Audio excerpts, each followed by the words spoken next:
We are live. Hello, and welcome to another live.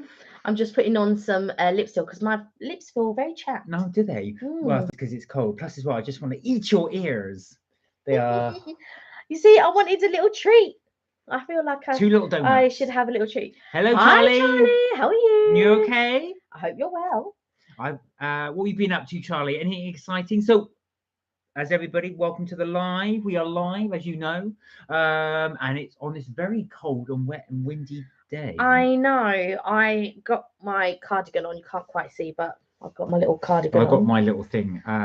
Thanks to your uncle who bought it, and aunt who bought this for me for Christmas. So it's keeping me nice and warm. It is cold.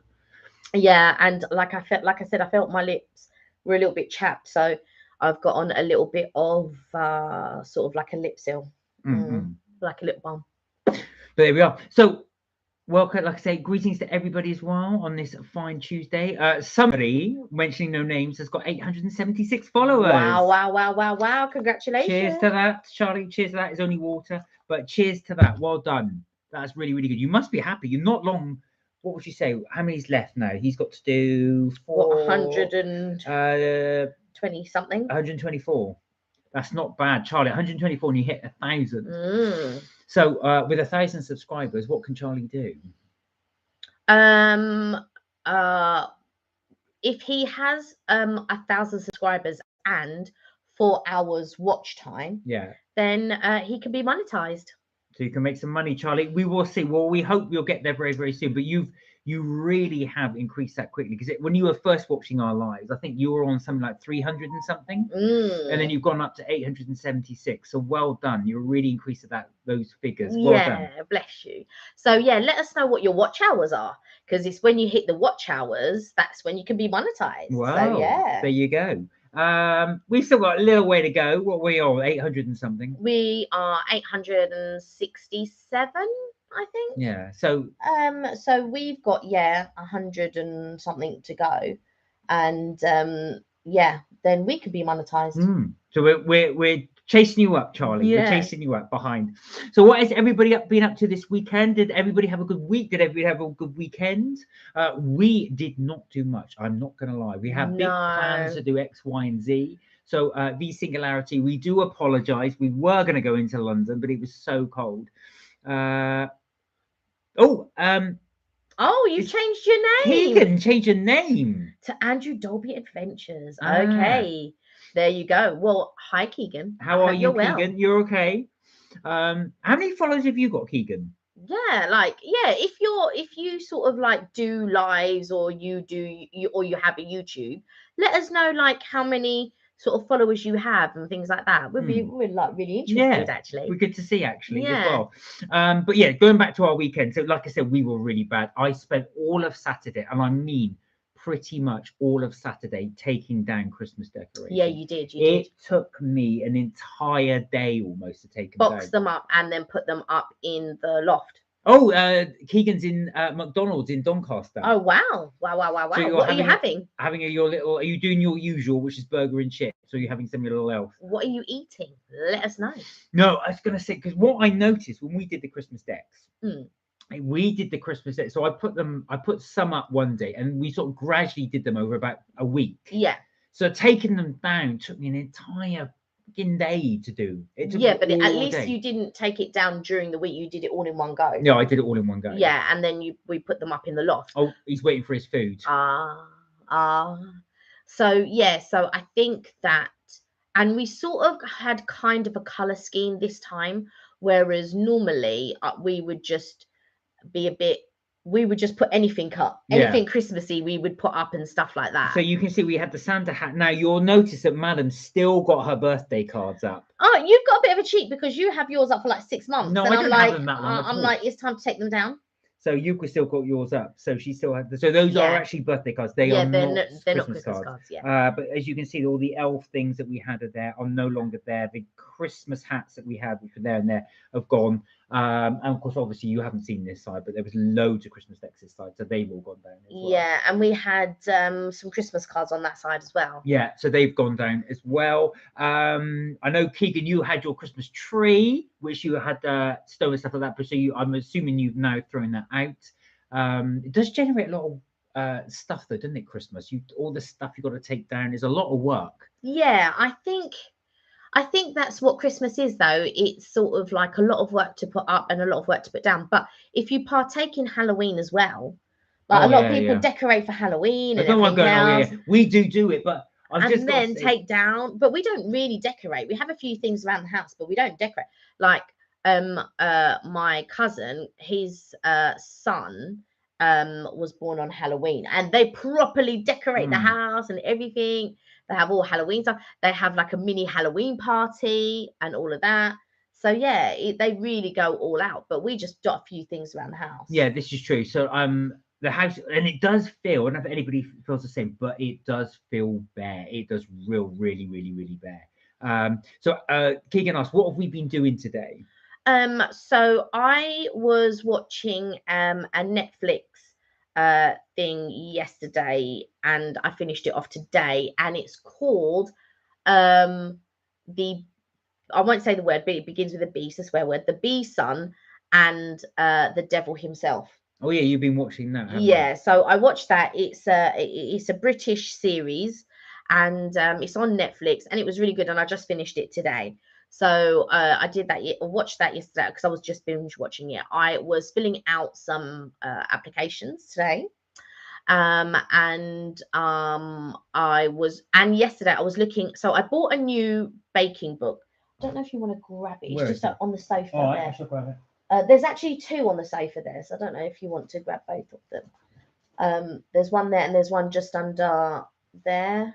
Can you see? I think I'll bring one for now. Oh yeah, there it is. Yeah, so he's found the other one. So basically, I have bought two baking books. Now, I don't know, this person I discovered, funnily enough, I discovered this. I was looking for plain cupcakes, and I have this one. I don't know if this one's the other. So I've got the other one upstairs. That's her first one, and I believe this one's her second one. I think I showed you this one already. So a cousin of mine wanted me to do plain cupcakes, and I've never really done plain cupcakes. Hi, Richard. Hey, Richard. How are you? So Richard said, hiya, happy 2023. I ask everybody, have they got the upgrade? It's my saying of the new year. Have you got the upgrade? What, the upgrade of 2023? Yeah, I was going to say, is that what you're meaning? I'm sure, I bet you that confuses a lot of people. Upgrade to what? Charlie said, oh, my dad's Andrew Dolby. I thought that was the case. I guess that Keegan was using your dad's phone. Okay. So yeah, so I've got this baking book, and she had white chocolate cupcakes, and I tried them, but I feel like something went wrong with regards to maybe where I had placed the cupcakes in the oven, and that I didn't cook them for long enough. I did 18 to 20 minutes as suggested, but normally I do my cupcakes for 25 minutes. So I felt like I should have left them in for longer, but it's trial and error. I do like this as well. I thought the pinata cake. To make a cake with loads of sweets in it. I'd love to be able to cut one open and there's tons and tons of sweets just come out like that. Pinata cake. Awesome. You want the other one? And so the other one, so if you know about Crumbs and Doilies, which is a bakery in London, I've not been before, but she does, the lady who owns the bakery, she has a YouTube channel called Cupcake Gemma, and I like to watch her sort of do her baking and things like that. And so I got her book, which is Crumbs and Doilies, and there's a couple of recipes in here that I would like to try. But the thing that fascinates me, first of all, is I didn't mark the page, but if you know me at all. Richard said, your upgrade will be more awesome cake videos. My upgrade is special video for March 2023 has already begun. What are you doing? A happy new year, by the way, Richard. Happy new year. I haven't had a chance to wish you a happy new year. What have you been up to? How was your Christmas break and how was your new year? How awesome. Oh, that does look good. Do those look? Are you going to bake those? I'm going to try them, yeah. These are Black Forest cupcakes. So there's the recipe and it looks amazing. Now this was I got this one for £10 on Amazon. Yeah. It's £20 normally, and I picked it up for £10. This book, this baking book was also £10, but the first baking book was £12. So I got the first book to this one, which was £12. This one was 10, and that one was 10. There you go. My vid for March 2023, says Richard, is will be huge update with my train layout. Okay. Oh, Korshai's Adventures. Have I pronounced that way? I said hello. Hello. Nice to meet you. How are you? Happy New Year. We're still saying Happy New Year to all our followers there. Thank you for joining us. How are you? How was your Christmas? How was your New Year? And what type of adventures do you do? Yeah, exactly. We'll have to check you out. Let us know. Let us know. You've got Korshai's Adventures, we've got Richard's Adventures, and we've got Charlie's Adventures, we've got Andrew's Adventures. Everybody's on an adventure. I love it. That's brilliant. Have you noticed all of you guys have got adventure in your tagline? We need to go on an adventure. Yeah, we do. I think we do. Mark and Kelly Trips, Tips and Things, adventures. That's what we need to do as well. Looks like everybody's on an adventure. This is great. Richard said, keep watching on the shorts. Also, the theme of my funny shorts, one being duck themed. Okay. Misled ragdolls, maybe. That's what I'm thinking. Misled ragdolls. I'm wondering. So I did a short recently, right? And it just got such a different response. It was quite funny. Oh yeah, this was quite funny. Say about your shorts. So I did a short, right? So I made honey mustard mash with caramelized onion sausages and an onion gravy. And in the video, you see me pouring the onions all over the sausages. Now, I thought it looked quite good. I thought it looked quite nice. I put it all over. I put it on TikTok, and it got like, I don't know how many likes it got. It got quite a few likes, actually. Let me just double check, and I'll let you know how many likes. So basically, this is one of Kelly's. Kelly's making me hungry. So this is what Kelly's sausage and mash recipe, so which she put onto. There we go, onto TikTok. Okay, so it had 118 likes on TikTok, right? I put it on YouTube, and it had 999 views, so almost 1,000 views on TikTok. I then did a short for YouTube, and it had 4,800 views, right? But it was a very different response. So I had 48 likes, and then I had people saying, why does it look like that? It looks awful, ew, and all of this. And I was laughing. I thought, oh no. Kelly basically put tons of gravy over the top. So normally you get these if you do things like food, they put a tiny amount on, a little drizzle around the corner. No, Kelly lathered it on. She put tons on the top. Well, I didn't know. And then so these were some of the comments that I got. Somebody put sad. And then somebody else put ew, and then somebody put Gordon Ramsay laughing emoji, and then a vomit emoji, like 2 vomit emoji, and then someone went, "That's jank, mate." And then somebody said, "Why do you look like that?" But like, I had to go back, and obviously I answered every single one of them, and I said, "Oh my god, it's clearly my bad. What I think is good." And then somebody put, "You've seen enough. You've seen enough." What did she say, or he say? So the person who wrote sad, I said, oh my word, all right, judging by the other comments, I didn't present it well, but I promise it was tasty, especially the gravy. And then the gravy, I didn't eat the sausages. The person put, I don't doubt it at all, to be honest, but when presenting food to the internet, surely you've seen enough to know to plate nicely.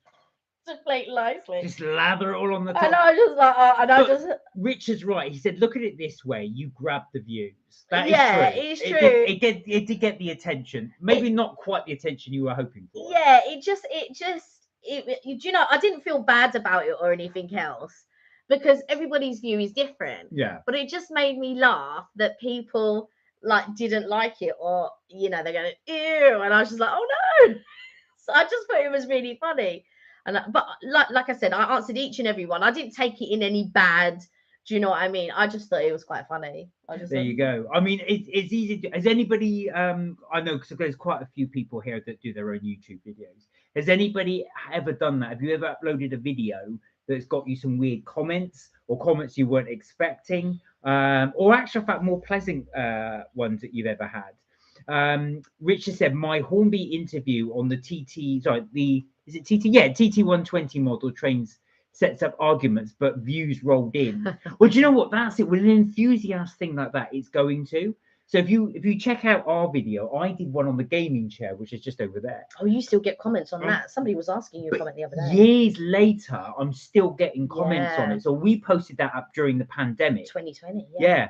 So I bought a gaming chair, and I liked it. And I thought what I like to do is once I've explored something, I really like to do a proper review. So it helps people decide if they want to buy something similar or if they bought it, how to use it. So Yeah. in the gaming chair, I did a real big review on it, how to plug it in, how to use it. But ever since, I get loads of comments saying, "Oh, is it adjustable? Can I use it? What's the best way to do it?" From a whole range of people. So I'll get a lot from parents actually. Yeah. I'm thinking about getting it for my son. What can it do? This, can it do that?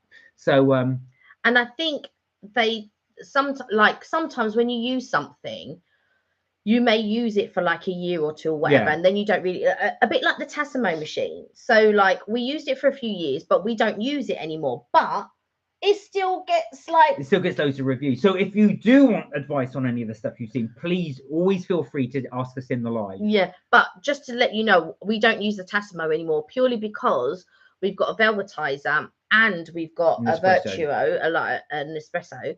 And so the Tassimo has been banished to upstairs, but I will look for someone to give it away to, because we've given away quite a few. Yeah, well, I was going to plug it in upstairs and have it with my coffee. Richard said, I need to grab 3,400 hours watch time for getting paid. Oh, yeah. Right. So funny enough, so Charlie, this is what we were talking about, getting paid. So because if you hit 1,000 subscribers, you do need to get the watch hours too in order to get paid. Richard said, since I hit 1,000, my subs still going up like crazy. Wow. Comments are overloaded. Wow. I think that's the thing. Your rollerball stall has really hit off. We've stalled a little bit, but that's our fault because we haven't. Yeah, we haven't sort of posted much. We keep up with our lives, except over the Christmas period, we were a bit slack because we were so busy. But we're back to it now. But I've been a bit slack with sort of like editing videos and stuff like that. I feel like I need to get back into it. But I need to sort of like have the motivation or the momentum maybe to sort of like think, oh, do you know what? I'm going to edit this today. This is what I'm going to do, blah, blah, blah. And I feel like I'm not disciplined enough to carve out a section of the day and say, right, between this time and this time, I'm going to edit and I'm not going to do anything else. But even when I do, or even when I plan to do something, whether that be, whatever it is, inevitably, I get interrupted. Somebody wants me to do something. Somebody wants me to help them with something. I've got to go somewhere or whatever. Well, that's where you've got to be disciplined. Yeah. Well, think of it like work. So if you were at work between, even say in the morning, say between 9 and 12. Right. And you're somebody who interrupts you, phones you up and go, okay, you would say to them, no, I can't, I'm at work. I'll call you afterwards. You've got to do the same. You've got to be able to say, look, I can't, I'm in the middle of something at the moment. I can't right now. Yeah. Call me at X and I will do it. Yeah. Unless it's an emergency, you're not going to do that. Ray, hello. Hey, Ray. I hope you're well. Ray, we were just, how are you? You good? We were just talking about comments that you may or may not get on your videos. So Kelly was just reading out some of the funny comments she got. So Kelly uploaded you may have seen it on the shorts, her sausage and mash and how to make it. And she got some very funny comments. It wasn't how to make it. It was just showing so it was a bit of mash. It was honey mustard mash, 2 sausages on the top, and then me pouring the gravy. I thought it looked quite good. I thought it was like quite a good shot, blah, blah, blah. Oh, the trash, the slating I got. I thought it was quite funny. But yeah. Risha said the best comment I had was a lady saying, I'm housebound and your videos make me feel like I'm there. You're going super well. That's nice though. That's such a nice comment. It really is actually. It really is for someone to feel like that. You know, you keep going, and that's really nice that people do feel that they can do that as well. Yeah. Interesting enough, because I've had something similar to that, but for what I think, for the Tassimo, we did get a one woman who got really passionate, didn't she? She got really annoyed, I think, because I think in the Tassimo you can boil water in it, although it's not really designed for that, but you can do. And I think I said you could do that, but she got took offense to it and said, "Oh no, it's not for boiling." No, no, it was the other way round.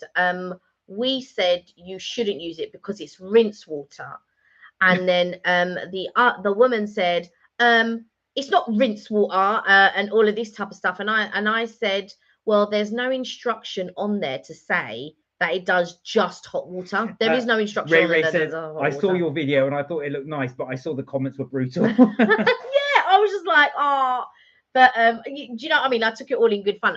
Like when I got the first one, because in about an hour, it must have got something like 3,000 views in like an hour, and then I started seeing some of the comments, and I was laughing so much. I was going, "Oh my god, Mark, look at this!" And then I was showing him sort of like what it was. I thought it looked quite nice, but clearly other people. But it's true because one person said that I should have seen enough food on the internet to know how to plate nicely, which is true, but I thought it was quite nice, but like clearly that was not the case. Oh, so Richard, this is something new. He said, I did have a flirt comment translated as it was from a music celeb. She had the hots for me, very fit, but she's always busy. Well, like I say, keep those videos going. You never know. Exactly. When she's got a bit of spare time, and if she's did you say she was translated it? So is she from abroad? You never know. If she's in London, especially Southend way, she may come and your way. You never know. You could even collab at some point. That's funny though. I've never had a flirt one, but we've had. I was just trying to think what other comments we've had. If there's anything, we've definitely had more good comments than bad. Yeah, I've got to say, and I've got to say, people. We've been very lucky because people are genuinely nice. I have seen some people videos. When I go in the comments, I thought, "Oh no, that is harsh. That is really." But some of them just some of it's like well, it's just blatantly rude. Yeah, there are a couple of comments that are like, and I do try and answer each and every one, even if they're not the most pleasant one. Ray said, "I can eat those ears, Kelly." I'm like that. Do you know what? I felt like I fancied a tree, and I just thought, do you know what? I'm going to reflect my mood. Here we are. Yeah. Oh, she's Polish and her name is Fanny Breaker. The name says it all. Yeah. Well, I don't know what type of industry she's in with a name like that, but I will take your word for it. Funny enough, I've noticed actually on the comment section, anything it wants to query, it comes up with a little section here that says, that's why I just clicked on it, because it said the comment is for your review. You can show it or delete it. And this is a new thing. I've never noticed. No, it's only just come into fruition. And what it is it picks up keywords. Okay. So there are keywords. I'm guessing the keyword it picked up there. Yeah, there were keywords in Richard's comment that it held. And then if we want to show the comment, we can. And if we don't, we can just delete the comment. But it's true because I feel, filter swear words and stuff like that. Yeah. And I think that it's a good feature because sometimes you can get quite a lot of spam. There has been times where we've gotten quite negative comments and then I've deleted them or you've deleted them. Most, I mean, like I said, we rarely get them, but occasionally, especially in the live, it's happened in the past where somebody comes in, just tries to spam. So they'll put all these links into something, God knows what to. So we try and get rid of those. Don't click on them if they do pop up. Yeah, exactly. Or we have had some really rude comments, but rarely happens. If only those ears were edible, Kelly. They look so yum. They do actually. I'm looking at them and it's making me really hungry. I just want to take a bite into them. Oh yeah, Ashfaq Ray, you're absolutely right. They are bots most of the time. What I didn't realize is they reckon 60% of traffic on the comment section are actually bots. Yeah, you were saying, I mean, you know more about bots than I do. I'm not really au fait with them. But yeah, I think a few of them are meant to be bots. I think so. The idea is it generates traffic, doesn't it? So the idea is then that that's how you can get views and on there as well. So it's all about generating money. Okay. Something connected like that as well. Yeah. Oh, this chair is like. That's my work chair. I love that chair. I feel you need to get a new one. It's quite flat. Oh, I quite like. Well, no, I've had it for a couple of years. Well, since lockdown. Yeah. May I? Yes. So my brother, look at this. Now I'd never heard of Huckleberry before. I always think of Huckleberry Finn. Yeah. but this is a huckleberry cheesecake flavor. This has come all the way from the United States. So huckleberries are unique to the United States, and this is the huckleberry cheesecake flavor. So what they've done is the white ones here are cheesecake flavored, and these ones are huckleberry flavored. Now, I haven't had any of these. Well, you snooze, you lose. And Mark has eaten more than half the packet. Oh, Richard said of my Christmas machine. I started making train model layout info. Did one explain DC to DCC? But the thing is, there's a lot of true and enthusiasts there, so I'd imagine it would be. Anyway, down the hatch. Ooh. Very fruity. I quite like it. It's a really nice taste. I'm How going to try the taste. How would you describe that? Fruity. Wonder what I just said. To me, it tastes like you know when you get blackberry and apple pie, it tastes like blackberry and apple. Do you think? No, it just tastes. Or a bit like the jam you get in donut. Yeah, sort of. I feel like I'm not a fan of you know, like cheese popcorn and things like that. I'm not a fan of those. I'm not a fan of the savoury popcorns, is what I mean to say, I suppose. But these are obviously they're not savoury, they're fruity. But they're I like so the fact that it's fruity and sweet. But I can't taste the cheese. This just tastes plain to me, the white one. Yeah. To me, this just tastes like the jam you get in donuts. That's why I like it. There's nothing like jam in a jam donut. I've always bought loads of jams, trying to get that jam, but there's something, I don't know if it's in the baking process, I don't know if it's the type of jam, but there's nothing better than that. Yeah, there's nothing better than, well, I do prefer, what you call it, donut, what's the other one? That's so good though. If anybody glazed ring donut. If anybody does get the chance, and they go to the States, or if they can find any here, huckleberry cheesecake flavor. Yeah, I absolutely love glazed ring donuts. I'm not a fan of the Krispy Kreme glazed ring donuts, but in general, I love the old-fashioned bakery style glazed ring donuts. I love them. And the second would be a proper jam donut. I don't mean a jam donut with cinnamon in or some other kind of funky flavor that they've mixed in with the donut. I just mean a proper warm sugared jam donut. So good. Richard will know about that from his time in Southend. Right, Richard said the biggest trend of 2022 was train spotting. Wow. Where did you read that? Let's see what 2023 brings. Oh, and London has been voted the #1 city in 2023. Wow. Already, we've only had 6-7 days or 10 days of January. That I can believe. So you also said London has been voted the world's most diverse food and places to go. Do you know what though? I would have thought Liverpool would have been quite diverse, and Birmingham with regards to food. This is the world. Oh, the world. So, oh, really? Now, do you know what? That doesn't surprise me. I'll tell you why that doesn't surprise me. You'll normally find when you go to, especially when I've been to Italy, the Italians it's very difficult to find a restaurant other than Italian food out there. Same when we went to Paris. Is all the restaurants there are either French. You'll get the odd sort of like burger place to appeal for kids. Yeah. But that's it. There are not many like Indian restaurants out there, and so there are. You'll get some that are like, you know, your standard kebabs or your pizza places and stuff like that. But they're just like what you would find on a high street, rather than like you go to a restaurant and they have like, you know, you go to your local town, you can find Chinese, you can find French, you can find American, you can find British.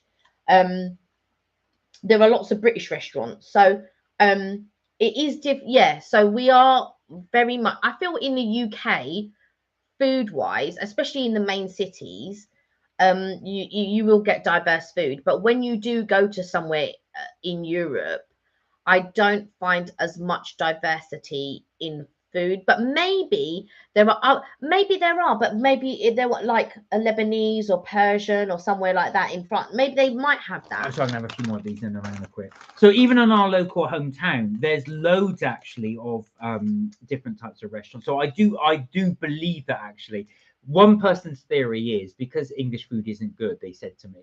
That's why you've got so many restaurants, which I think is unfair because English food has really improved a lot. Well, I feel like the thing with British food, it's more that it's comfort food.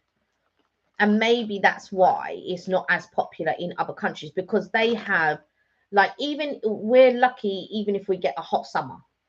So even back in the day, can you stop eating? I know. I'm going to keep going until I got told off. So the reason why English food has a bad reputation was because apparently it's due to the Second World War.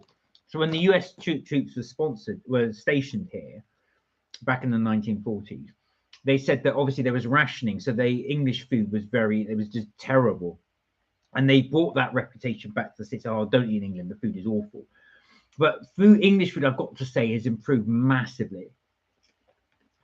I think that obviously I was brought up on British food, so for me, I enjoy it. I enjoy my mash. I enjoy my sausages. And when I was growing up, we had spam and corned beef. That was your normal school stuff. Especially if you were going on a school trip, it would be corned beef roll or spam roll or whatever. But I wasn't too fond of spam. I preferred corned beef, and I didn't mind spam fritters. I didn't mind those. And even in the house, I preferred the British food over some of the Mauritian food that we had, that my mum would cook. I wasn't really a rice person. I wasn't. I'm not fond of anything that's got lots of tomatoes in it or tomato base. I'm a lot better now. Like I can eat a tomato base, whatever it is, and all of that, as long as it doesn't have big chunks of tomatoes in it. And that. Oh, so Richard said one place you must try is Jolly's in Leicester Square. I'd like to make a review of it. I mean, yes. Jollibees. Is it Jollibees? Yeah. Yes. Where's that? Yes. Isn't it relatively new? Isn't it an American? I think Jollibees is that we went to Happy. Oh, we went to Happy. So try, if you get a chance, Richard, try Happy. But where's Jollibees? I'm just trying to. I don't know where it is, but I heard that it was. I'm sure that's the one I'm thinking of. For the first time in Yonks, I've actually got my tablet to hand. Yeah, I'm sure. I want to say it's in Piccadilly, but I don't think it is. No, Richard's saying Leicester Square. Right. Oh, is it Filipino? Oh, right. Oh, is that the one where you go downstairs? Is that the one where you go down and it's downstairs? I'm sure it popped up when I was watching something, because I like to see like what food places around, what food places we can try. I did contemplate going out this weekend, but it was a horrible weekend. And I said to Mark, if he's got things to do, of which he did, because he took down all the Christmas decorations and put them up in the loft. It took me all day, like I was saying. Yeah. Absolutely. So it's Jollibee, JOLLIBEE, like Jolly and B. But for IE. So yeah, they are in Leicester Square, Earl's Court. Or they also have them in Leicester, Liverpool, Leeds, Reading, Newcastle, Cardiff, Nottingham, Glasgow, and Edinburgh. I'm sure it's. Do you have to go down the stairs? So it's sort of almost underground. Like this. Downstairs. This is almost underground. Is that where it is? Oh, Mislaid Ragdoll's wife is Filipino. Right. Okay, so there's Jollibees. So it looks like. I'm sure that's on my list. I'm just checking to see. Just make sure the light deflects. It looks like it's sort of what is it? American fusion, I would say. American Italian fusion. So yeah, you've got crispy chicken. Yeah. I see. So you can see there you've got chicken burger, wings, nuggets, fries. It looks a little bit, correct me if I'm wrong, it's a bit like a cross between KFC and has it got? Oh, we've got pasta dishes as well. No, that's fries. So it's a bit like KFC, but like a bit more. I don't think it's like KFC. Well, that's what I'm guessing here from the food, because you've got here. That looks KFC-ish, and then you've got the wing bucket. That looks KFC-ish, and then you've got chips and wings. That looks KFC-ish, and there's everybody enjoying their burgers and stuff there in Jollibee. So I would say that looks very much KFC-ish. Why was I thinking it was on here? I'll have to have a look. So that's Jollibee's as well. All right, that's one for the list we could potentially look at. Thank you, Richard. Thank you. I'm just having a look on my. Did you ever upload Happy? Yeah. If you do check out our video, we did review Happy in Leicester Square. So have a look at that and tell me if that would be something you would be interested in. I'll have a look later. What is a bit misleading on the menu is the portion sizes look huge on the menu, but when they came, they weren't small, but they were about average. They weren't small. They were about average. It was they were the ones who inspired me to do the purple lemonade. Because I saw that and I just thought, do you know what? I like the look of that purple lemonade. I'm going to try it. Fancy a little bit of purple lemonade. The other thing is as well, because we're always on the lookout for new places to go as well, and I think we want to try some new because we did a lot of the cake shops in London. I've got a whole load more. Yeah, load more, and restaurants. I've got like loads of cake places, like loads of dessert places, and loads of restaurants to try. Yeah, so there's more that we're going to be doing this year as well. As you know, we've done a load on. We did Gail's Bakery. We did quite a few of those. We did some on Chestnut's Bakery, but there's quite a few more to do. Elan was another one we did. Yeah, I was talking to my cousin the other day because he really wanted to try buns from home. And I have to say, I was not impressed with buns from home. I will give them a second chance because I felt like that way about Au Craquelin. Yeah. And the first time that we went, it really annoyed me because we went there at 4 o'clock. They were closing at 8 o'clock and they didn't have anything. We had to take the dry stuff that they had that was there. They had about 5 cakes left in total in the whole shop at 4 p.m. and they were open till 8. I was really annoyed. I said, you close? Yeah. I said, oh, you got? Yeah. We're going to have to close early. Yeah, we're thinking about closing early. I was just like, but then we went back again, and I've got to say, the cakes that they do, they do these mini cakes, and they do ones that are slightly larger. It is expensive there. That's why I opted for the smaller ones rather than the bigger ones. But they were good. They were so. There wasn't one bad one that we tried. We favoured ones over others, but had we tried the ones that we least like, they would have still been really good. There wasn't there. If I had only had whatever I thought was the worst one in the lot and didn't try any of the others, that would have been really good. That just shows you that all the ones that we tried were really, but that's just in my opinion. Maybe some people might not agree, but Au Craquelin's, they were little heart cake. They were so delicious. I can't recommend them highly enough. So Richard said, I know a good challenge for you both, right? Ooh. 3 random locations to visit that you can afford, put them in a hat, dip them and go to one of them. And then review the food there. V Singularity, how are you? Hey, V Singularity. Oh, she can't stay for long, but wanted to pop in and say hi. How was your weekend? Bless you. It was good, thank you. Apologies, we were just saying it right at the beginning of the video. We didn't make it into Leicester Square, I'm afraid, in the end. So I'm afraid we weren't able to go. But did you have a good time? Did you enjoy? Because you were saying you were going to not Leicester Square, sorry, Piccadilly. Yeah. That you were going to. So did you have a good night out? Yeah, was it nice? Did you meet up with girls? Did you enjoy?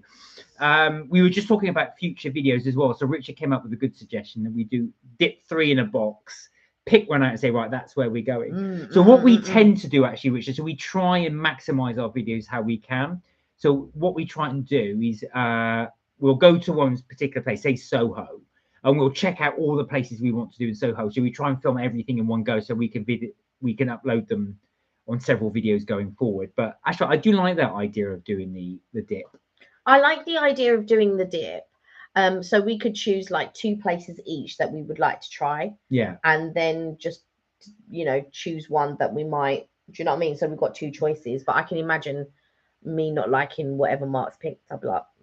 But funny in that, I'll tell you something. So, because we thought, let's be methodical about it. So, like I say, I gave Soho as an example. So one weekend, I said, right, let's do cakes. So we went to about 4 or 5 cake places. Now, the benefit of doing this is you get 4 or 5 videos in one day. The downside to doing this is that by number 5, you don't really give an honest review because I'm going, you are so stuffed. If you eat nothing but cakes, and this is really bad because we skip breakfast, we think, well, we want to stay hungry, so at least we can actually eat the food and enjoy the food. I don't want to have breakfast and then 5 different starts of cakes, and we will end up eating 5 different. I always try to have something savoury before we start eating them.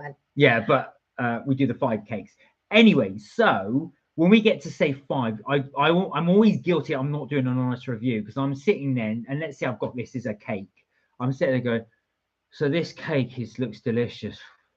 There's, I'm so full by this point. I am so full. So I am conscious of that as well. When we do the 5th one, there's got to be as much energy as the 1st one. I don't quite believe that because you've got quite a big appetite. I do. And I know, like with meat and sweet things, that's a very different story. I could eat probably about 3-4 sweet things, but I don't put them in separate videos. I put them all in the same video. Well, I do. Well, no, sometimes we do them in separate videos. We should do them all in separate videos. I only do separate videos if we've gone to, let's say we go to a restaurant. Yeah. And then if we go to a dessert place, then I'll do them 2 separate videos. I don't do them in one. B Singularity said, no worries. Yeah, I had a great time. Met up with 3 other friends and went to a lovely restaurant and it took a walk around the city and did some shopping too. Oh, wow. Oh, so you fit quite a lot in. That's good. Yeah, so I just out of interest, actually, we'll throw it out to you guys because this is where Kelly and I always have a debate. I think if we go to 5 separate places, we should do 5 separate videos, but Kelly likes to put them all in one. So just throwing it out there, which do you guys prefer? Do you prefer it when we do a short video and just review one place and then review somewhere else in a different video? Or do you prefer if we do several places in one video? In one video, yeah. So if we're doing, I don't do it if we're like if we're going to the market and we try several different stores, that goes in one video. Yeah. It doesn't go in separate videos. However, if we're doing something like if I'm going to, let's say, Chestnut Bakery, a Rome Bakery, Au Craquelin, and one other bakery, I don't do separate videos. I put them all in one video and I review each thing that we try. See, now this is where I disagree with Kelly because I think they should be all separate videos so you can then see. So if you Google Au Craquelin, you get Au Craquelin rather than, because I think this is where we miss a trick, I think. But anyway, Richard said, my birthday next week, going to be in the Epic Adventure, this time not City of London. Oh, wow. Oh, so it's your birthday. Wow. Well, I'll look out for your birthday video. So it'll be next week. When are you going to upload that one? Do you know yet? But yeah, so going back to the video bit, that's what I think. So I think to do them all as separate. Kelly thinks all together. Yeah. The reason why I think separately is because I do sometimes think that they get lost in translation. So if we say we did a video called Sweet Treats. Yeah. And it didn't get many views. And I was convinced it was because it was done there. Oh, so V Sinclair said, me personally, I think I would like separate videos on them. But I really don't mind. I always enjoy the videos either way. Oh, thank you, V Sinclair. But no, that's really good feedback. Thank you. Yeah. Because we like to try to do good content. And I feel like I do the shorts for the people who like the short videos. Yeah. So like normally if you watch shorts, it's because and if you watch YouTube short, it's 15 seconds. If you watch us on TikTok, it's somewhere between 30 seconds and a minute, maybe 2 minutes. It just depends. And normally it will be on one thing. Yeah. Normally, like I did one on Reeves Bakery. I did one when I went to the seaside, if I've gone to Broadstairs or wherever. And so for the quicker ones, yeah. But then if when we do longer videos, like, when we went to the ice cream parlor at Fortnum's, that was one video, I think. Yeah. I think I made that into one video. And then it just shows you. But I like to do longer ones, anywhere from sort of like 15 to 20 minutes, sometimes half an hour. And I like to sort of like show what we're doing, like just to make for the people who like to watch longer videos. Do you know what I mean? So I try to do a choice, but at the moment it's easier to do something like TikTok or YouTube Shorts. The only problem with YouTube Shorts, it's literally 15 seconds. You can do longer videos, but you can't do it with music. No, that's right. So that's a bit horrible. Or if you can do a minute on YouTube Shorts. But again, the problem with the YouTube short, if you have longer than a minute and you put music to it, it doesn't like it. The algorithm doesn't like it. No. And even if you do it with the YouTube music, they're supposed to have changed it, and you're supposed to be able to do a minute of music, but it still only does 15 seconds. Yeah. So even if it's a minute, even if the video is a minute, it will only give you 15 seconds worth of music, which I think is like, And that's when the copyright kicks in. Yeah. Richard said, "Oh, your birthday's next Tuesday." Wow. Oh, bless you. And he said your videos are always epic. Oh, thank bless you, you. Richard. Thank you very much. No, we That's do very appreciate kind. that. Thank It's just you. we always like to have feedback from you guys as well, Yeah. because you're the guys that really support our channel. Yeah. And we like to make them so you enjoy them. Your So, opinion matters. absolutely. To us, for sure. Absolutely. So if you tell us, no, I was going to say, so if you tell us one thing, that's definitely something we'll take on board. Yeah, for sure. Like for me, your opinion matters. We just hope that we're providing good content. So when we go and we're filming here, we're filming there, and filming here, filming there, and all of that type of stuff.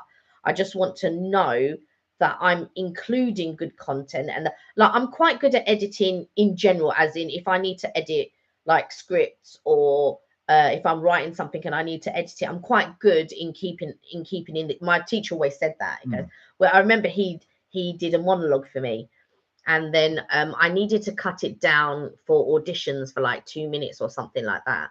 And so I went in and I edited it. But, you know, you're a young girl at the time, so you're editing all of this stuff.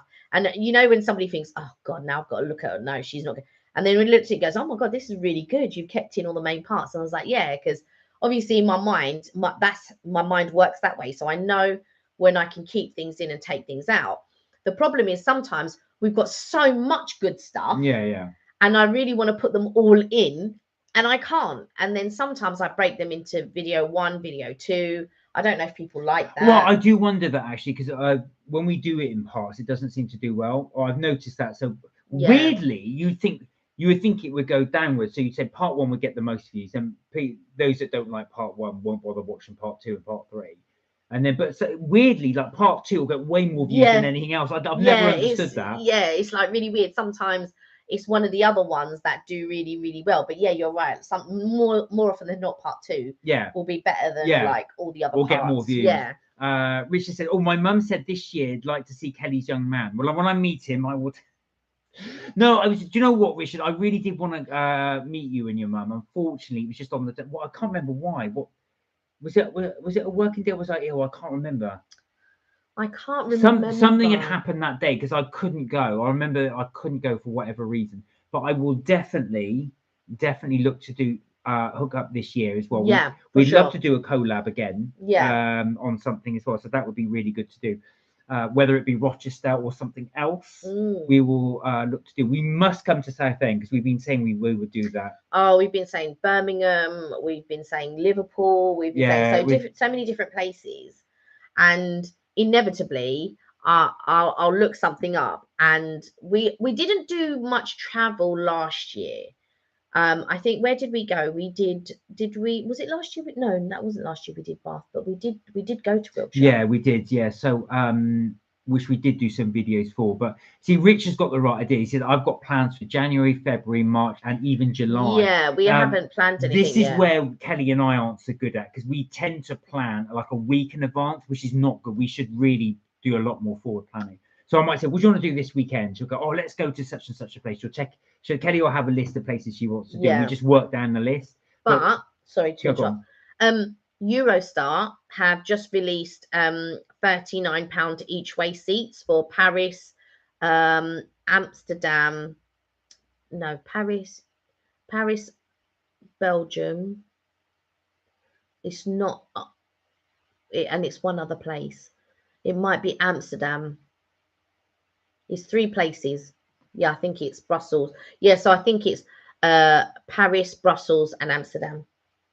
There you go. So if you're looking for some great fares and stuff like that, £39 each way, then get onto the Eurostar. Have a check that out. Have a look. I was having a look earlier. Yeah, it's a really fantastic deal. And like I said, you don't have to have it within the same time frame, do you? No. You can actually book them in advance as well. Way in advance. I was looking at sort of all different dates. So for sure, be sure to check it out.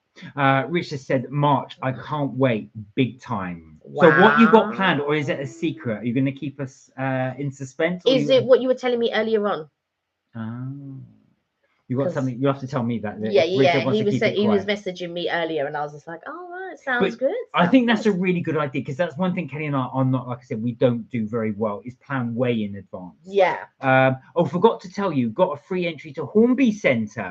Hornby Mm. man granddaughter. Oh, Hornby, really? Hornby man granddaughter gave me a year membership. Wow. Oh, wow. wow. That's really good. No, great. that's something else we need to explore a bit more as well. I think, because we always need to go to these centres. Although we did do Harry Potter, didn't we, in the exhibition last year? Was that last year or the year before? Oh my god! I think it was 2021 we did that. I don't think it was 2022. V. Sinclair said, last time I took the Eurostar, I got stuck in Paris. The staff at the passport check were extremely rude and said there was something wrong with my passport, even though there wasn't. Not a fun experience. Oh no, well, I hope you get to go again. I would say that I would surprised, but I'm not. So which side? Oh, stuck in Paris. Oh, the French side, right? Okay, I shall say no more. Yeah, I'm not going to say anything else. But you know what? I'm not surprised. Do you know what? V. Singularity. That was one thing that got me. So when Kelly and I last went, we went to Brussels last year, summertime last year. And what was interesting, you might have seen it in our videos, but we didn't film going into. Oh yes, we did actually, just slightly going into King's Cross.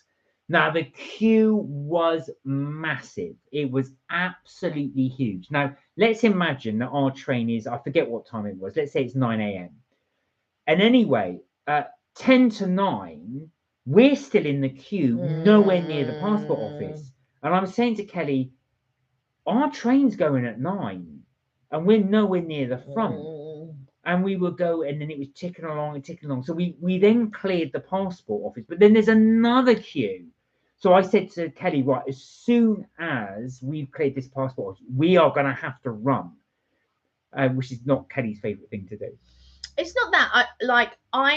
I don't like Mark gets stressed very, very easily. He gets stressed very easily. And I do things. Unfortunately, I got stuck on the French side. Smiley face, laughing face. Yeah, I'm not going to say. I'm not going to say anything because luckily we haven't had any real problems. No. But I will say that I leave early enough not to be stressed. I get up early. I do all of these things because I'm the type of person that doesn't like to be stressed. Yeah, I feel like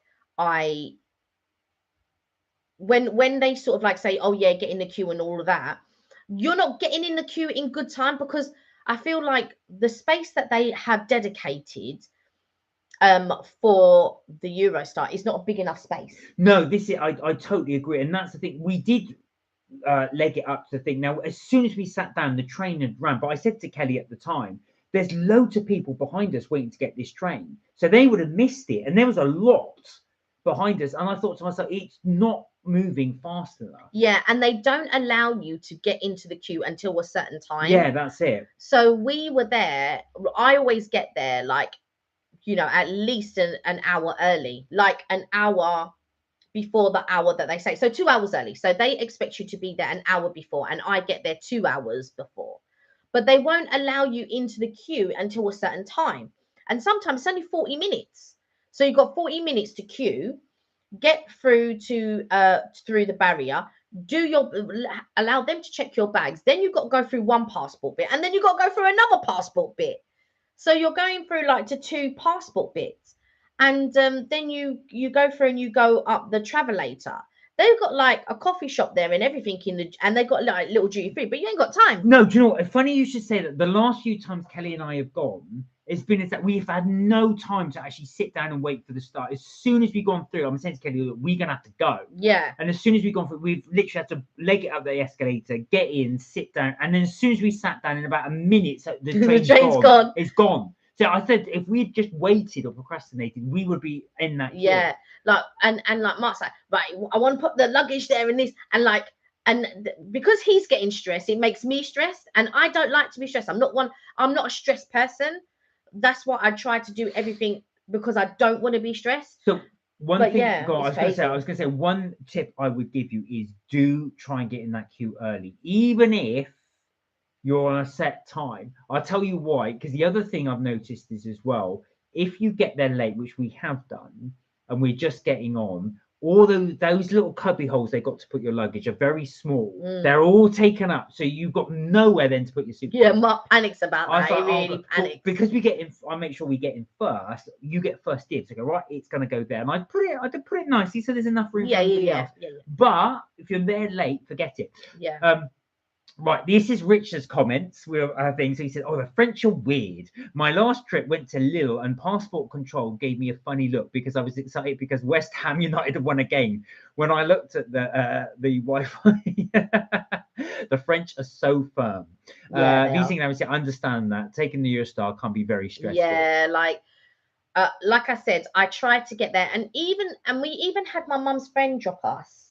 Yes. So we went on a day that there was, because we had booked the tickets in advance. We didn't know there was going to be a strike. All of a sudden there's a strike. Oh God, yeah, there's a train strike. Yeah. And then I wanted to then we were thinking about maybe staying in a hotel in London, but then the train strike was the day before. So even so, we still couldn't get a train the night before to get to stay in a hotel so that we would be less stressed with regards to traveling. And it was a madness. Yeah. The other thing is as well, for anybody that is thinking of traveling, if there is a train strike or ends up being a train strike, to be fair, because you probably booked it in advance, just be wary because a lot of cab firms won't go into London. Yeah.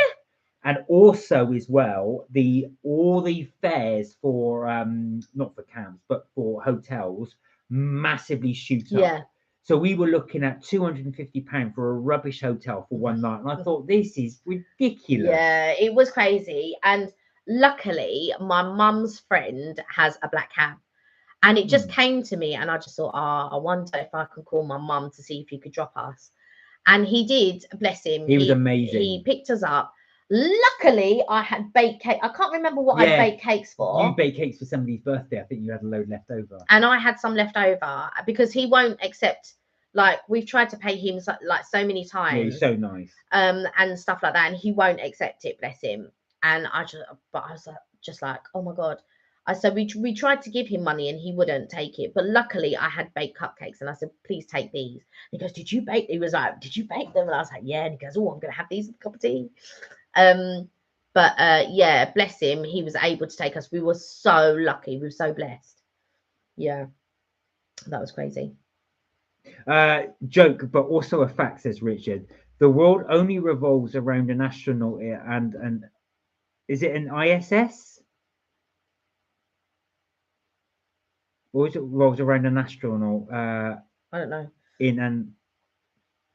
I probably, sorry, I've ruined your joke because I can't read it properly. The world revolves around an astronaut and an IS. But yeah, I like to try to be as less stress as possible. That is my aim. You don't succeed at that. No, I was going. Do you know what? Because I've got a stressful job. Oh, and this is the space station. Oh, of course, yeah, it is. Oh, yeah. Sorry, International Space Station. Yeah, that's why. Because I think could you put it as lowercase? I didn't twig that it's actually the actual right. the acronyms. Yeah, it's International Space Station. I don't. So yeah, the world around only around an astronaut in an International Space Station. It's true actually because it literally evolves around the. That's the joke. Okay. Never mind. Gotcha. Got you. You did. Sorry, Rich. I was reading it. I thought I've made a complete hash up of this joke. I would, if I was telling a joke, I wouldn't start with that one because I messed it up. I'm sorry about that. What were we talking about? So yeah, but I do stress over those things as well. The thing is as well, because my job is all deadline. No, I get that, but like even like when I had a job that had deadline, I've never been a stressed person. It's never. If something's to deadline and I've had to work like or late or whatever, I just get on with it. But I've seen people at work, they do get stressed, but they never lose their temper. They never, but you can really tell, and I'll be like, oh, are you all right? Because you can tell that they are so stressed. But there are others that I've been to, and they're swearing all over the office and swearing at me. Yeah. They don't do that with me because they know too well. You don't do that with me. But it's just funny how different people react with stress. if I'm stressed, I keep it in. I get on with it because there's no point. I can't change it. Does that make sense? And what I don't like with where stress is concerned is if I'm stressing because somebody else hasn't done what they're supposed to do, and then you're doing everything last minute. That's what I don't like. So you've planned your time, you're very logical, but somebody else hasn't planned their time, and you've got to go according to what they're doing. So their stress now becomes your stress. I don't like that. That's what I don't like. Richard asked, when you both go out to do a review and don't agree with each other, does one have your cake and eat it? Lol, it's another joke. Very good. No, funny enough, actually, I think, joking aside, that's one thing I think works quite well for us, is because Kelly and I have completely the different viewpoint. Yeah. It's not often, weirdly enough, believe it or not, that her and I agree on something. Yeah. So I might taste it. Kelly might go, oh, this is delicious. I'll taste it. I'll go, no, this isn't all that. Or I'll go, oh, try this is delicious. Kelly go, oh, it's not all that. So, but we come at it from a different viewpoint. So what we like to think is, once you get to know both of us and you know our tastes, you'll know which one will say. So if one of us says they like it, one of us doesn't, I think, oh, actually, I know Kelly's taste. I prefer her. You'd probably be able to relate to either one of us. So like, if you've gone to that place and you try it and then you think you agree with me or you agree with Mark, then you know whose taste you're more relatable to. And what is also good is because Mark's pescatarian, so he's, more likely to try all the vegetarian stuff and all of that. So if you are vegetarian, if you are pescatarian or whatever, then Mark's got that side covered, and I'm the meat eater. The meat side. You get me, the meat side. Well, that's fun. So sorry, I was going to say, so that's what we tend to do. So because we have different tastes, funny enough, I think that sometimes, well, hopefully that works quite well in the review. Yeah, and I must admit, I don't eat a lot of steak out. I don't think there's been one time where I've been satisfied with a steak. I don't eat it out. Richard said, it's nice to have an honest review. I was told a lie review is clickbait. Do you know what? It's true. One thing that I always find is a giveaway is if when they go to review something, I've seen this several times, where you'll see that the place that they're reviewing are ultra nice to the reviewer, or they'll take them out the back or take them somewhere, and you think, no, this is prearranged. And I wouldn't say it wouldn't necessarily be. Yeah, I suppose it would be clickbait. With some of the clickbait ones, it's like you say, it is slightly obvious that that's the case. But we try and give it an honest review, but we try and do a review that's honest with it as well. So if I don't like it, I make sure I don't like it because of the food, not for anything else. Yeah, like with me, I will like say that's not for me or something like that. Normally, like if I don't like something. And when I tell you what did affect me a little bit, when I went to Buns from Home. So I was talking to my cousin the other day, and he really wanted to try Buns from Home because he likes the custard in the buns and stuff. And I said to him, I went to Buns from Home and I didn't think they were all that. I said to him, you should try it because obviously that's something you want to try. But honestly, I don't think it was all that. When I got to Buns from Home, what marred it a little bit as well, then it was 11:40 in the morning, and I'm thinking, well, it's 12 o'clock in 20 minutes. There's nothing in your shop. And I got there and I had to wait to be served. There was two people there, and I thought they would chat. There was a security. He looked like, and I don't know if he was, but he was dressed like a security guard. He was in like thing, and so they were just chit chatting, and I'm there paying customer. I thought they were chatting because he was waiting for something to be ready or he was serving him something. No, the guy had already been served, and I was just there waiting, a paying customer. You've got about three. He had about four options in his shop, and I thought I'm only going to take three of them because one of them was a banana one of some sort, and so I was just waiting there because I genuinely thought he was being served and they were just having a little bit of a chit chat. No, he'd already been served, and so I was just waiting there like an idiot. And he didn't even stop the conversation. And I just feel it's the height of bad manners not to stop the conversation and say, oh, I'll be with you in a moment. Let me just serve this customer. It's not that difficult. It's not that difficult. One moment, I'll just serve this customer. Anyway, I still chose the 3. That did mar it a little bit. But I did give it an honest review because to me, I didn't like the consistency of the bun. I think you liked a couple of them because of the cinnamon. Yeah, I did like that if one. I remember correctly. Yeah, Because that's right. It's been a while since and it marred me, and I just thought I will try again, but maybe not that branch, maybe another branch. Well, to be honest as well, but we don't let that affect the review. We'll try Yeah. not to let it affect the review, because I know as well. I'm always conscious that if you are treated badly or bad customer service, I thought I don't want it to affect the food, because if the food's amazing, we'll say it's amazing. Yeah. But we will mention that the customer service is poor. It doesn't mar the taste of the food, but it does mar my experience. Yeah, well, also as well, we always got to try. We're always conscious that we don't want to mark the thing down because we're annoyed. Yeah, but also like O'Crackle is a prime example. Yeah. Because the stuff that we got wasn't all that the first time round. The first time round, right? And what also annoyed me was 4 o'clock. They were open till 8. They'd run out of cakes. That annoys me. We just chose certain things. So the things that we chose, certain things that we chose were okay. They were all right, but nothing to write home about. And it was a while, and then I went back in there again, and I've got to say they were amazing. Like the ones that we chose, they were amazing. So I am always willing to give a place a second chance. I'm not one of these people. I just cancel that. I'm not going there again.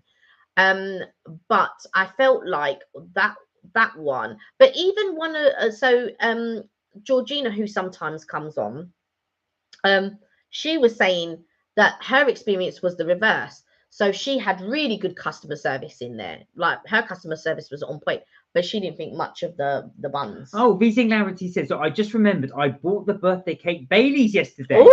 I found it at an American store, and on Saturday, one of my friends gave me the tiramisu flavored one as a late birthday present. Oh, you're racking them up. Oh yeah, my collection is growing. I'm catching you guys up. Yes, for sure. Well, cocktails round yours. Oh, Touche, hello. Touche, how are you? How are you?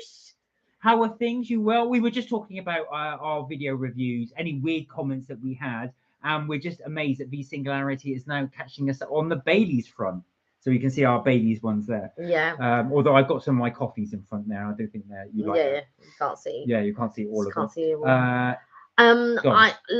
So I don't. So even though maybe the experience or the cakes are not that great, doesn't mean I don't go back. Yeah, no, exactly. And sure. I agree, because the one thing we're conscious of as well is like you can always just have somebody on a bad day. Yeah. So you could just go in there. It just happens. So you've got one particular staff member who's had a bad day, or they aren't particularly good. The others are excellent. Yeah. So we always mention that. I can't think of somewhere that we've had consistently poor customer service. No, I mean, buns from home. That was the only. I can't think of anywhere else where we had bad service. We have had it. I just can't think off the top of my head not reviewing. where I can say. Do you know what I mean? Oh no, Touche spent the day with a migraine. But on the men now, thank you. How are you both? We're well, thank you. Yeah, well, sorry to hear that. I hope you'll get plenty of water and take some headache tablets. Hopefully that will help you as well. Make sure you've got fluids though, especially it can be because you haven't had enough water. Sometimes when I get a headache, and then if I think back to the day before, did I have enough water? Because sometimes I'll get a morning headache sometimes. And then I think, I didn't drink enough water. I should have drunk some more water. Definitely water. Yeah, I didn't realize that, but somebody was telling me apparently your body often mistakes thirst for hunger. Yeah, because hunger for thirst. Hunger for thirst, because the other way around. Is it? Thirst for hunger, because you're, like I said, you're actually thirsty, but because eating is more pleasurable, you want to make you think you're hungry. But you're not. You just just make sure that you are drink plenty of water. Oh, so question for V Singularity, who asks, what was your favorite place to review if you have one? I can tell you my favorite place, but it didn't have my favorite food. So let's split it into two. So let's do favorite place to food and favorite place to review. Okay, so let me tell you my favorite place to review first. Go ahead. Was Ivy Asia in St. Paul's. Really? That was my favorite place to review. The place was plush. It was nice. They had a DJ come on later on. Oh yeah. If you watch our review, sorry, I was going to say, she was standing right next to me, just where we have to the be. floor was amazing. That St. Paul's was probably one of my favorite places to review. Wow. Not food wise, just place wise. Right. Okay. I think. You tell me your favorite place to review. Well, mine, I'm afraid, is going to be a bit boring because mine is going to be favorite place to review is going to be the parks, the Disney parks. Oh, sorry. I thought we were talking about food places. No, I said both. That's what I just said. Oh, I thought you meant food places. No, sorry. Well, sorry. So food places. No, I said do food and place to review. No, but I thought that was food and a place, as in a restaurant. So my favorite place to review is one of my favorite restaurants. My favorite eating place, I should say, to review is going to be in the United States, which was the Wicked Spoon. Yeah, that buffet was absolutely amazing. But I'm excited to film it because it's so. My favorite place in general to film anyway will be buffets, and the reason being there's just so much to film. So I can do the camera. Oh, they got this, they got this, they got this, they got. So when I've got the camera, I'm excited doing it. Yeah. When it's a restaurant and you've ordered one dish, it's nice. Yeah. But you're literally just filming, going, I've got this, I've got this. You see me eat it, okay. But I prefer doing a buffet because there's so much more variety. Plus, I can show you guys about the variety. So for me, a buffet would be the Wicked Spoon. In England, my favourite place to review. Go on, you do yours while I'm thinking. Okay, so I've got to think of this. all right, so I'm going to switch it up, right, because I didn't realise it was Okay, so like Mark, my favourite food place, eating wise, would be the Wicked Spoon. It was my favourite place to review, and what I liked about Wicked Spoon was that it's not like your typical buffet where it's just sitting there forever and a day. And they do small portions so that you can try everything, but it doesn't mean you can't go up and get more. And I really liked that concept. So you're not filling up your plate with a load of rubbish, leaving half of it and going and filling up a new plate full of rubbish. So, and they cook it as and when the things go down. So it's not like just sitting there for ages. Wicked Spoon food wise, yes, my favorite place. What about UK? UK, it's across. Go on. Ned and Fortnum's. The Ned and Fortnum's. Oh, yes. Mine would be Ned. I was thinking actually, one of my favourite places, believe it or not, was the fish and chip place in Brighton. Oh, really? And only because it was a beautiful day. Yeah. It was sunny and it was empty. So we got to do a nice review. But I do love the Ned. So the Ned is check out our review on the Ned. The Ned is a buffet in central London. It is expensive. It is now. It's £90 per person. It was a lot cheaper when we did it. When we first did it was 50. Yeah, 50 quid when we first did it. Yeah. But it's gone up a lot. Yeah. So it's Richard back. He's making crystallized ginger. Oh wow. Oh, you have to tell us how to do that. That sounds fast. Love crystallized ginger. But my favorite, I like the Disney parks. And if I had to choose, you know what I love filming? I love Epcot and going to the different countries, going around the World Pavilion, and showing what we're eating at the different pavilions. Yeah. So I really do enjoy that. But Disney in general is probably my most favorite place to review. But I think other people's favorite places that we review is Lanzarote. Yeah, so people tend to sort of like that, but I think always as well. When you're on holiday, it's fun to review. I think a lot of it is, like I said, I'm not working, so I'm relaxed. I can enjoy doing the video. The easiest place to review, and I know this is going to sound totally obvious, is doing takeaway at home. Yeah. So one of the difficulties in doing videos as well, because I'm always conscious when we're filming. Because especially if sometimes they put you, because we're a couple, they'll put us in a 2-person table. We don't get a booth. But if you're in a 2-person table, you're right next to side by side 2 other people. So doing a review, and they're always watching us, and you can they're talking, they're doing something. Do you think that's YouTube? Do you think that's that? So they'll actually watch us and do that. It's much, and also as well, what's difficult, Richard, you'll probably find this as well, is when there's music playing and it's really loud in the restaurant. I've got to really shout, and plus as well we get a copyright because the music. We're not allowed to have music on the video. Yeah, the only thing, yeah, you're right. I feel like sometimes what I find difficult, unless you're behind the camera and the camera can pick up your voice, what I find difficult, I mean, we can record art, we can narrate if we want to. So we can narrate over the video if we wanted to cut out the sound and then we can narrate. That's fine. I don't feel it's as good as when you're talking there and then. But unfortunately, our camera doesn't have an external microphone, and Yeah. we also can't plug in an external microphone, and we can't hook up an external microphone to the camera that we have, which is really unfortunate. But sooner or later, it was here, the camera. It's just there. Oh, that's right. Okay. Yeah, so we will have to buy another one as well. It served us well. Yeah. But we do want to get a microphone just so it's easier for you guys to hear us. Yeah, I mean, it wasn't a cheap camera. No, it wasn't. Sure. Well, not at the time, anyway. No, it's still the same price. Oh, is it? Yeah, it's not gone down because it's one of the best vlogging cameras out there. Oh, I see. It's one of the best We've got one of the best vlogging cameras. However, the only problem is the microphone. It doesn't have a microphone port, and while there is a USB cable which you can plug in, it doesn't accept microphone. So you can't plug in a microphone. It doesn't work. I've watched several YouTubers. Unfortunately, some of them were clickbait, and I believed it, and I bought it because they weren't showing the end result of the recording, right? So they're going, oh yeah, you can buy a microphone, of which I did. It's not going to go too much to waste because I can utilize it for the next camera that we buy. So it's not really a problem. So when I get the next camera, I can use those. But a lot of them were saying, yeah, you can get you can get a microphone. This is what you can do. You can use a camera with that one, but you have to hook up, the little sort of recording device that I bought. Yeah. But you would have to hook that up to it and then hook them. It's like a whole. You're then carrying like a whole thing with you. So I think in the end, it will just be about getting a new camera.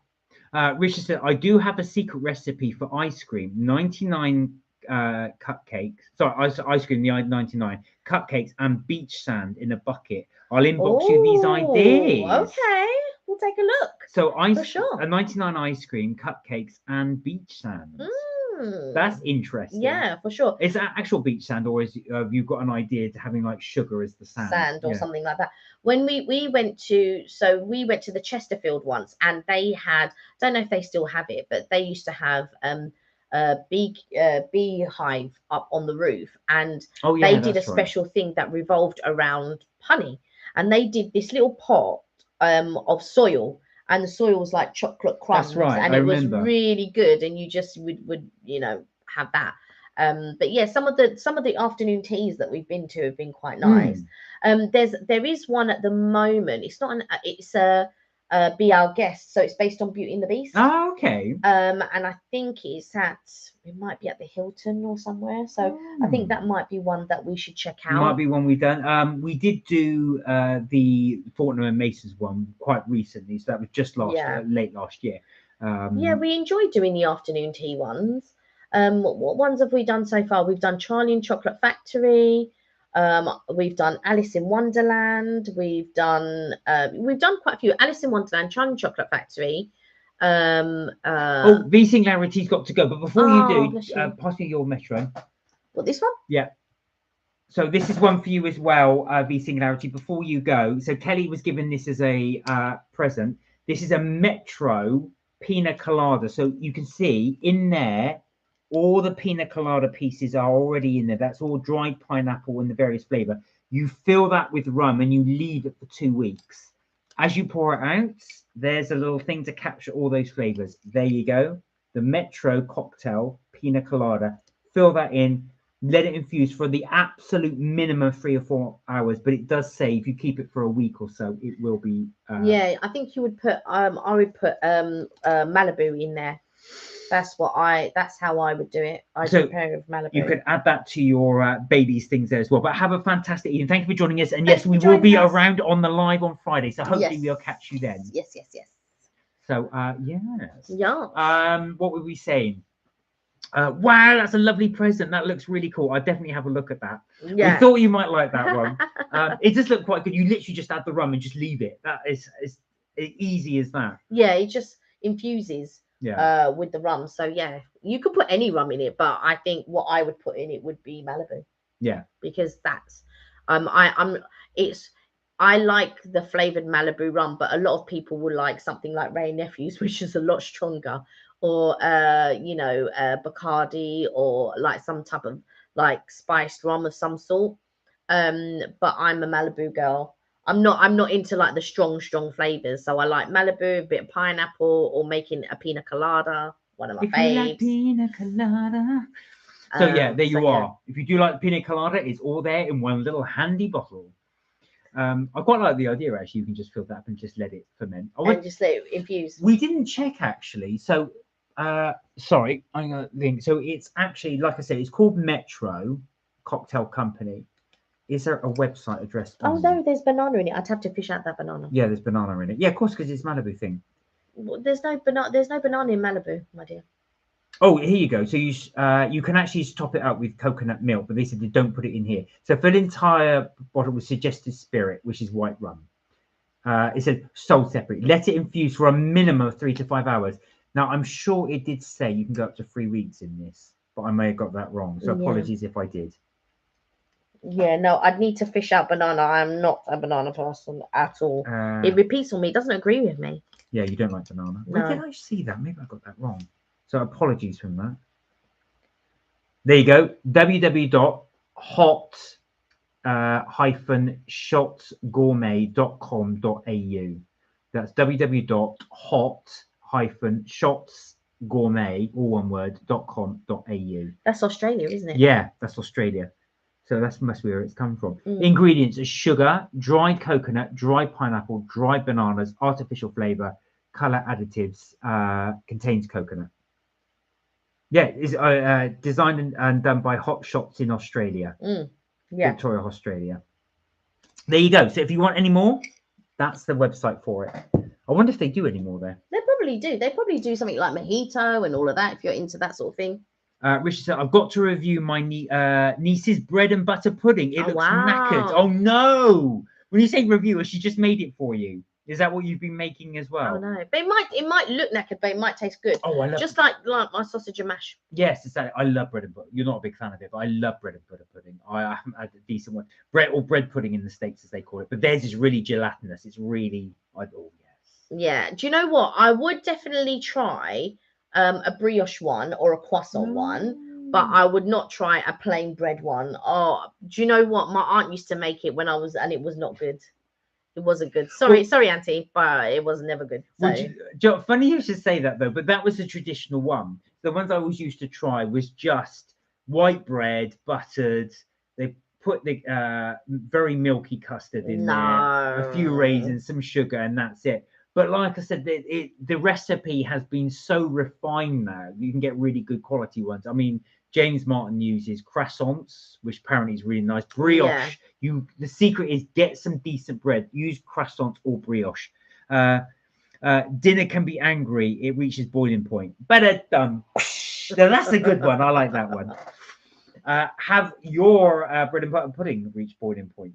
Wow, this is it, isn't it? Yeah, I would definitely have it if it was brioche or croissant. Yeah. I wouldn't. No, I've been scarred. It's like when my mum used to make cauliflower cheese or what was the other one? What's the other cheese one? Not cauliflower cheese, macaroni cheese, right? I'm not talking about mac and cheese because this was macaroni cheese, yeah, which is the same ingredients except the cheese was really thick and runny, and I was just like, no, that put me off. That put me off macaroni cheese and cauliflower cheese for life. I will never eat that again. But I do eat mac and cheese as long as the cheese is not so pungent and strong. I can eat mac and cheese. If you put like really pungent, strong, like if you're going to put extra mature cheddar in it or anything like that. Oh, see, that's what because traditionally I've always tasted it. People make it with a really weak roux, and I just that's why I never really liked it. But now when I have it in restaurants, I thought, oh, this is how it's supposed to taste. Yeah, if it's not strong, like if it's not got like strong cheeses in it, then for sure I will. Yeah, I'll enjoy it. But yeah. Richard said, did you know saucepans are originally for sauce mixes? Well, funny, do I you know? suppose, yeah, because they're called saucepans. Yeah, saucepan. Yeah. Funny you should say that. Because I'd never, well, for years, I'd never heard of a saucier, that there's a job for someone whose job is literally just making sauces. Mac and cheese here is just called cheese a lot. When you do this, when you say cheese a lot, is it literally you just put cheese on top of pasta? I used to do that as a student. I think I told you. I tell you what I used to do. So I'd boil. This is me being a student though. I didn't have much money, so hear me out. I would boil spaghetti or pasta, and I would then drain it and then put the lid on it. So of course all that heat and steam is in there. Then I would grate cheese on that pasta and then put the lid back on and then leave it about 5 to 10 minutes. Of course, all that heat and steam has melted the cheese, and then eat that. Yeah. And I loved that. That was my favorite cheap eat. I used to go to Quick Save and buy some really cheap, massive block of cheese for like £1. It'd be huge. And then buy, pasta for about 10p. And then I'd live off that for a week. But yeah, that was what I used to have. So is that a similar thing you would do? Obviously a bit more finesse than my one, because that was my student. Do you know what? I never ever ate like a student, ever. I liked cheap eats, like I think it was Tesco used to do these noodles, these chili noodles that I used to really like. And then I used to get crispy chili beef, and I would cook that up and I would eat, and I would absolutely love it. Touche said, and never liked straight cheese. Can eat it in bread dough. Bread dough pizza, but not straight. Oh, I see what you're saying. Sorry, I missed that bit because I think the thing moved up there. Oh, I get what you're saying. So you basically, Touche, you're saying that you can't eat cheese on its own. You couldn't like cut a lump of cheese and just eat it. Yeah, my mum can. She's a real no, cheese I person. do that as well. But I was going to say, no, funny you should say, I do know people that are like that. They can't have it on its own.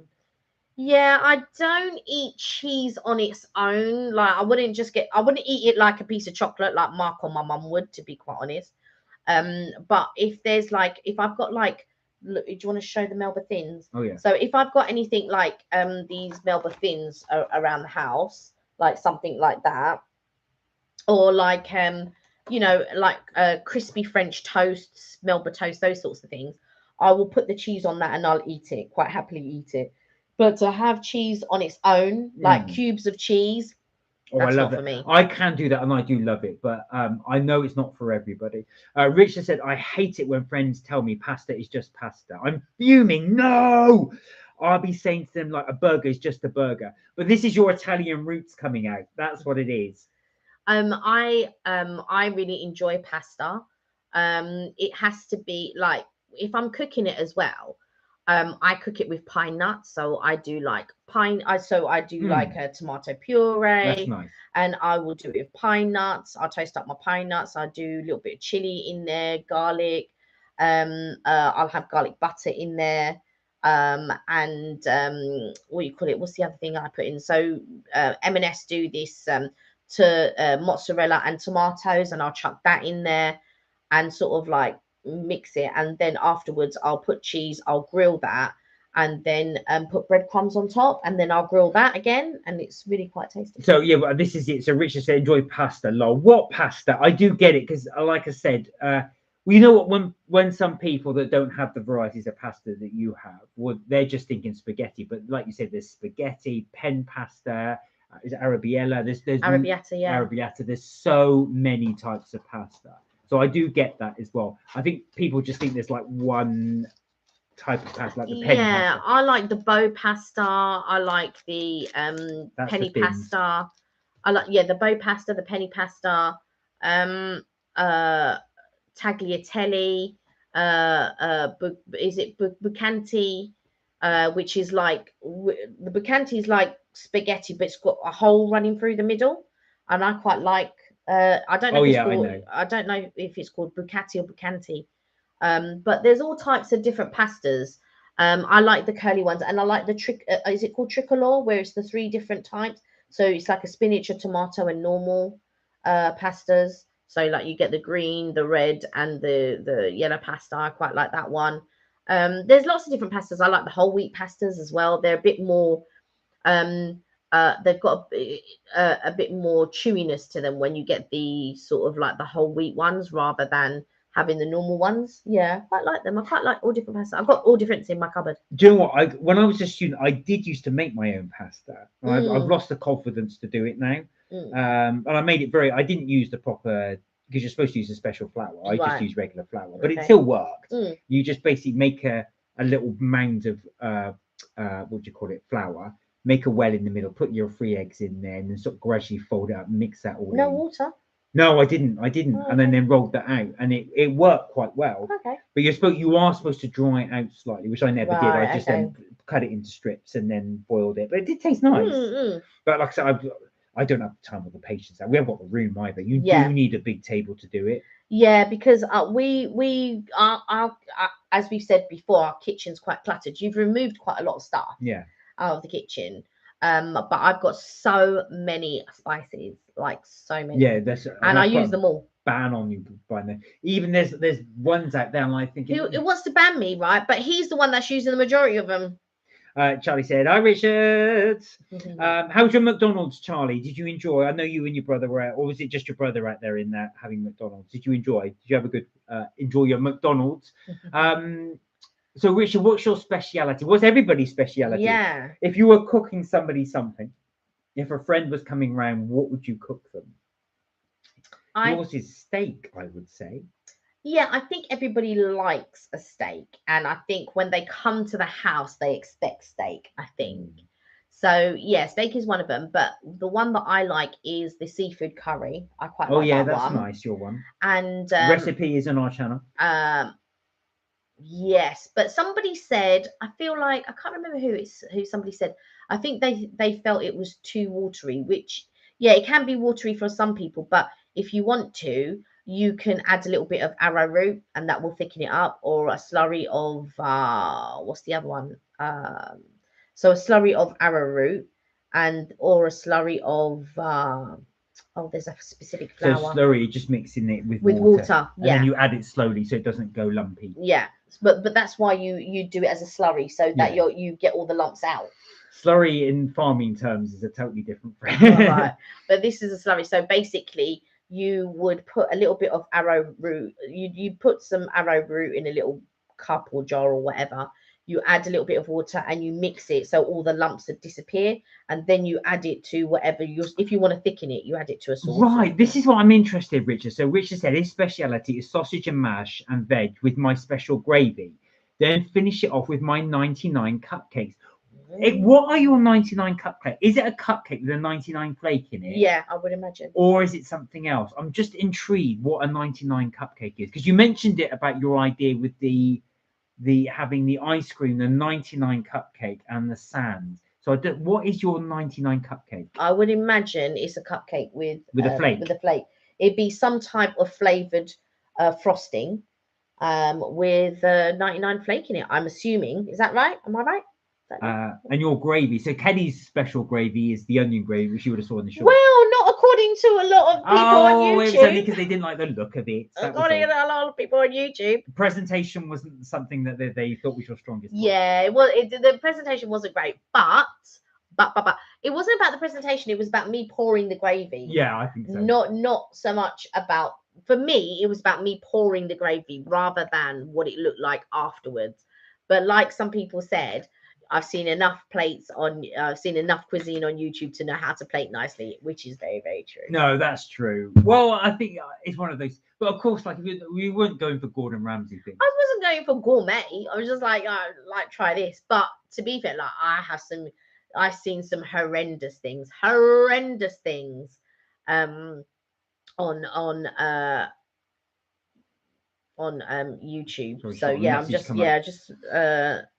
what was I going to say? So, it's a secret recipe. Oh, okay. Oh, it's a secret recipe. So, what is your? Oh, I was going to say if it's secret, you're going to tell. It's a secret recipe with a twist. That was my guess because you called it 99 cupcakes. I'm assuming you don't bake 99 cupcakes. No.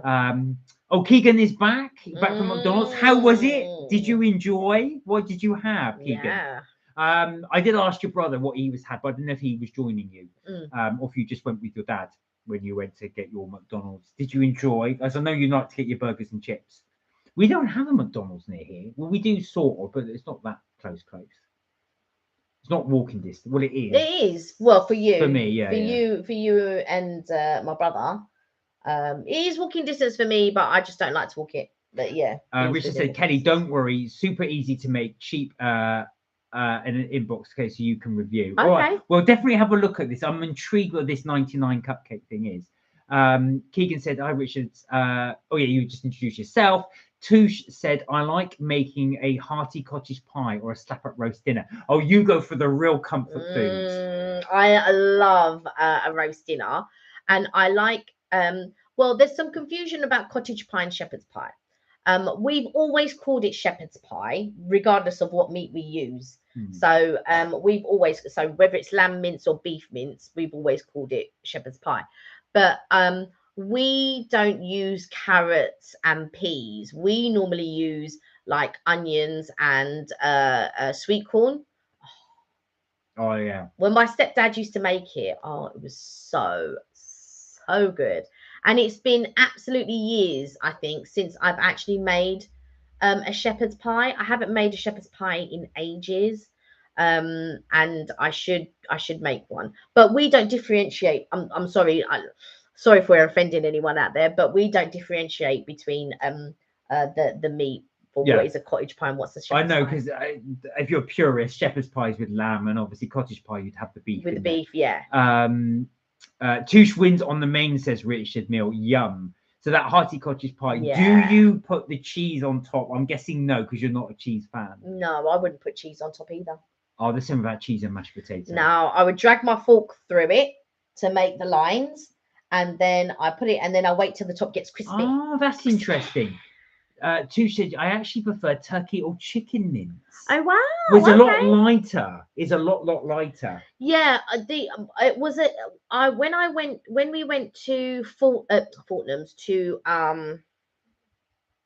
the Ivy. Yeah. They did a goose and turkey shepherd's pie. But for me, I think when they did it as a shepherd's pie, I would have preferred it with like maybe a white sauce, right, rather than a gravy sauce, because they had a gravy. They made it, you know, like when you fry your mince or your beef or whatever, you normally do it with a gravy. And I would have preferred a white gravy than a dark gravy. But also, the lady. So when I ate it, it was all right. It was nice, but it tasted more like a shepherd's pie than I cared for it to be. Than I cared for it to be tasting like, because I wanted it to taste different to a shepherd's pie. Have the, you know, I wanted to be able to taste the turkey and to taste the goose, but I didn't, because it was made very much like a shepherd's pie. I know Touche does put cheese on. Cheesy top and jacket potato mash. Oh wow! So you keep the skins on. Wow. Okay. Go on. But the only thing was, she told, so it said on the menu comes with a cranberry sauce. And I forgot, because we had eaten our starters and all of that. I forgot. So when she brought the little gravy boat, she said, "Oh, here is the red wine jus," and I was just like, red wine. Anything cooked in red wine doesn't agree with me. And you know, like sometimes they do braised something, and it's always braised in red wine. So I tend to stay away from those dishes. Except one time they did it in a tomato sauce, and that wasn't nice. But anyway, I digress. So but at the end I thought, you know what, let me dip some of the mash in the jus and see if it's nice. Oh, it only turns out to be the cranberry sauce, and when I put it on, it really made the dish, and I was so upset because I was coming to the end of the dish. So I was really upset because she had told me it was a red wine jus, and it wasn't. It was a cranberry. You should have done that. No, when we went again, you should have got it. No, because then I wanted to try something else. Oh, no, fair enough. I can't remember what I had though now. You had the boring duck salad. The duck. Listen, right? So I had the duck salad, and there was a starter, and I said, no, I'll have it as a main. She said, do you want your duck salad as a main? Now the duck salad as a starter was £10, so it's $9.95. And then so I had it as a main, but when I checked the receipt, they charged me £16, and it wasn't even a bigger portion. It was the same portion as you would get in a starter. I did feel that was a bit of a cheat. Yeah, well, I wasn't surprised because I felt that was a bit of a cheat. Richard said tonight is steak and kidney pudding, spuds and new potato. Sorry, peas, spuds, and lashings of gravy. And you're going for the steak and kidney pudding, not the pie. So, do you know what, Ashford? Savoury, I do like the sort of savoury puddings. They are nice. Keegan said, oh, it was real good. They're talking about the McDonald's. I had chicken burger and cheese and chips. Right. Oh, so because you put but, so I thought you were going to say but no chips, but you had chips as well. That sounds great. So you had a chicken burger and cheese and chips. So chicken burger, a cheeseburger, and chips. Wow. Big appetite. 2 burgers. Was it 2 burgers? Or did you say just chicken burger and cheese? But I think that was it was going to be burger. But I think it was meant to be burger, I think. But to be fair, I'd have 2 burgers. I wouldn't be able to eat 2 burgers. Normally I have half of one and half of the other. Kelly always does this, right? When we do takeaway, she'll order for about 9 people and then split it over 3 days. Do you know what it is, right? It's like when you order Chinese, you can't have just one bit of Chinese, right? I like to have a variety. To be fair, my appetite is very small. I've got to say, my appetite is very small. However, I then like spread it over a couple of days. But I feel like you can't just have like rice, like fried rice and nothing else. You have to have a few dishes in it. Richard said, cheese must be punished. I hate things with too much cheese. It's okay, but not on overload. See, now I'm different. Controversial. I love a lot of cheese on stuff. So, but I do get it. I think, and there's certain cheese, like blue cheese is a very, very acquired taste. Kelly hates blue cheese. Whenever I put blue cheese on anything, because obviously it's got a smell on it. And then he's putting broccoli. So broccoli that stinks, and then the blue cheese that stinks, and then he's cooking eggs, and I'm just like, love it. Richard said olives and avocados can go in the bin. Oh, really? Oh, no, I do like olives, actually. I love olives. You've only just been getting into avocado. Yeah, but I've got to say, I do like both. But I'm surprised you don't. I like avocado. I don't have it very often, but I do like avocado. I do love avocado. Yeah, I do like.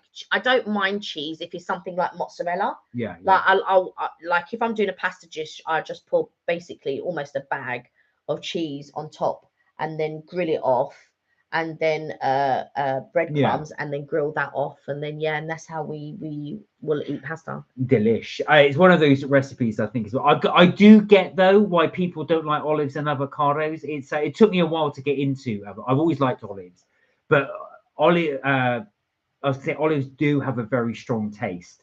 I think it's one thing as well. There are certain. It's like sprouts. I love sprouts, but I know loads of people can't stand them. I really do. So much so that because it's in sprout season now, I keep buying bags of them to eat them. Yeah, I think there's half a bag in the fridge or something. I've eaten those. So I've eaten those this morning. They were not this morning, this lunchtime. That was delicious. Only like there are elements of. Hey, Richard! How are you? How are you? I hope you're well. Richard Harris said, I like to cook a lamb rack, some potatoes roasted with garlic, salt, parsley, and olive oil, and a light gravy made out of vegetable base. So that's onion, carrots, tomatoes, and rosemary, and chicken broth. Wow. But that's a proper gravy, because I know that in the States, when they say gravy, it's not like the type of gravy that we do. Well, to be fair, and we're not, we've got to remember as well, we are, we're going to restaurants to have it. So we're not cooking it ourselves. So the chicken, I did notice that as well, even though I'm vegetarian, the chicken gravy in the States was white. I remember was quite thick. So that yours sounds quite nice. Yeah, and light. yours sounds like how we would do a gravy here. That's what yours sound like. But when I've been over to the States and they've said gravy, it's a white gravy, but it's quite thick. So I don't know what type of gravy it is. Yeah, no, so exactly. It's not like a traditional gravy, but yours sounds more like a traditional gravy that we would do, but with chicken broth. Yeah. But actual fact, Richie, because you're a very good cook, so I was going to say as well, I bet yours is fantastic. And I'm guessing as well, correct me if I'm wrong, once you've done that broth, well, I say the broth, the gravy, I bet, do you mash it all in to use like a blender to really refine it, or do you sieve it all through? Yeah, do you strain it off?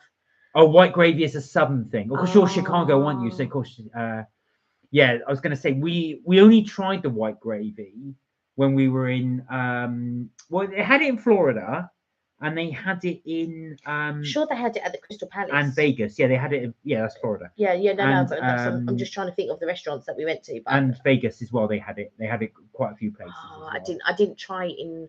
I think I may have tried a little bit. I'm not really a gravy fan anyway. Oh, I in like gravy. general, I if I have it, I just drizzle a little bit on meat in general.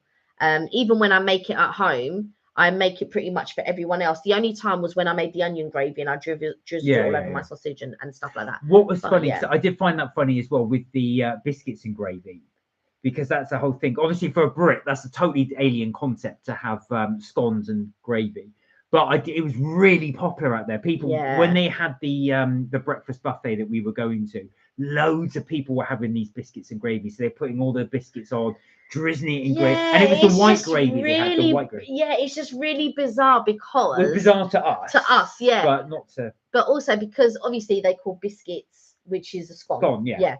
And it was, but also what I found a little bit bizarre for me, obviously being a Brit, was when they did cornbread, that the cornbread was like a cake. Like not everywhere did it as a cake, like tasting like a cake. There were other places that did it sort of savory tasting.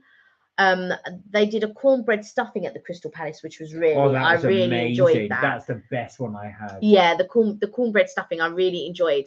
But the ones that were like the cake, I found it a bit bizarre to eat something sweet alongside with something savory. It would be something like the cornbread would be something like I would have after with a cup of tea. Yeah. That's how I would have eaten it, with a cup of tea. Well, that's true actually. So Richard said my veg always ends up in the spuds and no mashed, them all with butter. Oh, so that is almost like a traditional bubble and squeak you're doing there. You're mashing it all in the one.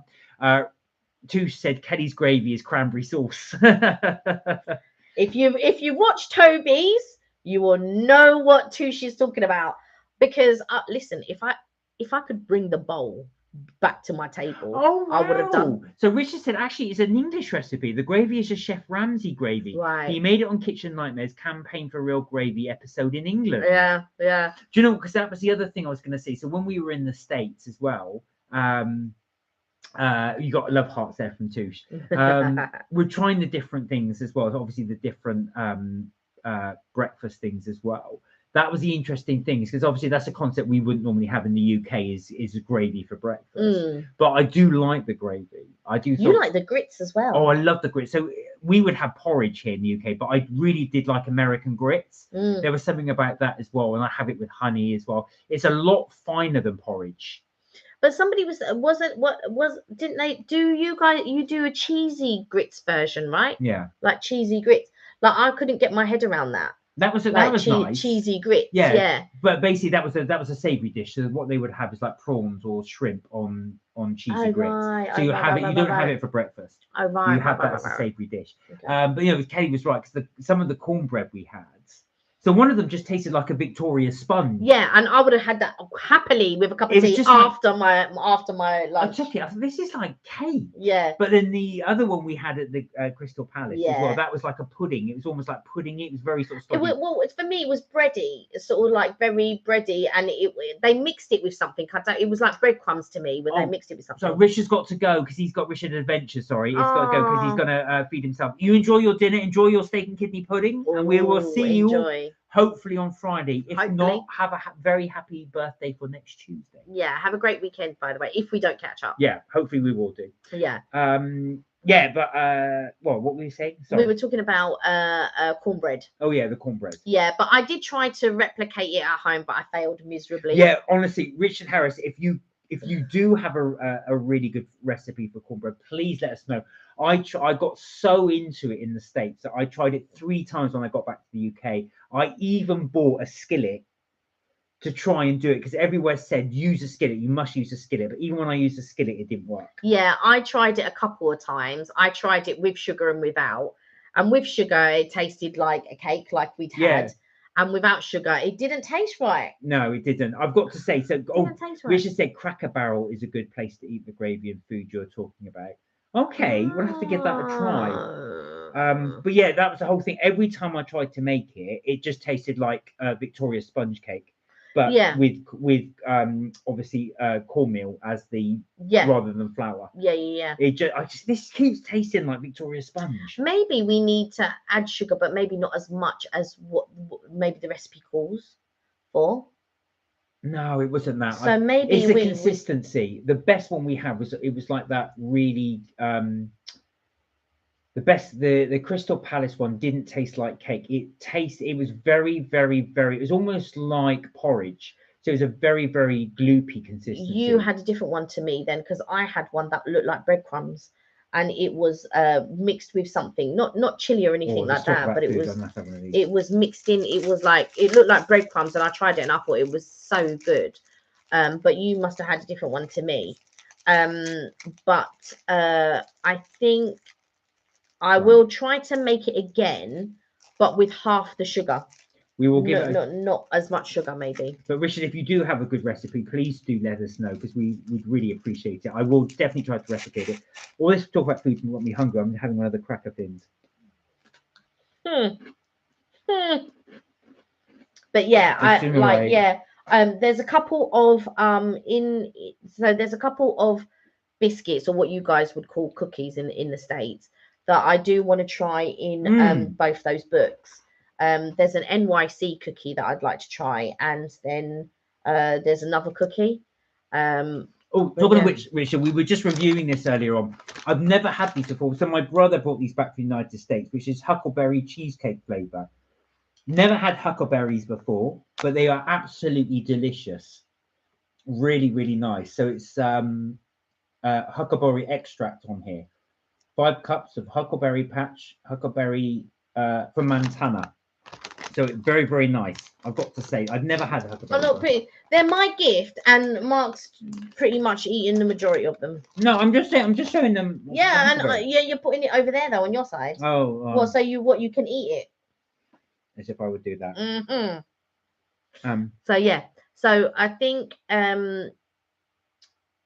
No, we were sort of thinking about restaurants and places that we like to go to, and what we like to review, really.